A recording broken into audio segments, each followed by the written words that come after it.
When I talk to different companies, many times I'll talk to the leadership and CEOs and different people, and I'll say, here's one of the rules you need to have as a leader. You 100% absolutely have to brag. I mean, it's unquestionable. You absolutely 100% have to brag about someone else. Did you catch that?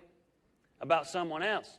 See, when you brag about yourself, that's called ego. When you brag about someone else, that's called encouragement. What kind of leader do you really want to be? There's a danger with people that push that ego and they have this overconfidence. Overconfidence can be very destructive. Let me tell you a story in history about overconfidence.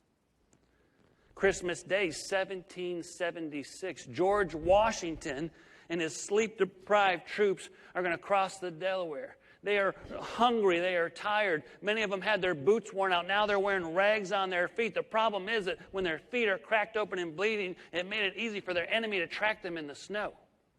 They're crossing over to Trenton, New Jersey, that is held right now by this group called the Hessians. And they have this leader, Colonel Johann Rall. And they are having this special Christmas party, and the colonel is playing this card game. Well, there was a local farmer, a British sympathizer, who came up to the party with a special note that said, I need you to get this to Colonel Rall right away.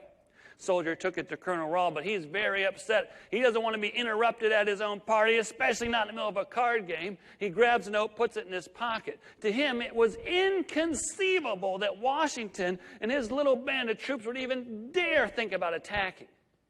Well, the next morning, right at daybreak, that's exactly what happened. And Washington and his tired troops took over the Hessians, 900 of them. Colonel Rall was mortally wounded. As a doctor came over to address the wound, he started to cut part of his pants, and the note fell out of his pocket. It was a note warning of Washington's approach. If he wouldn't have been so arrogant, if he wouldn't have had so much overconfidence that he was so superior to everyone else, that battle would have went a different way.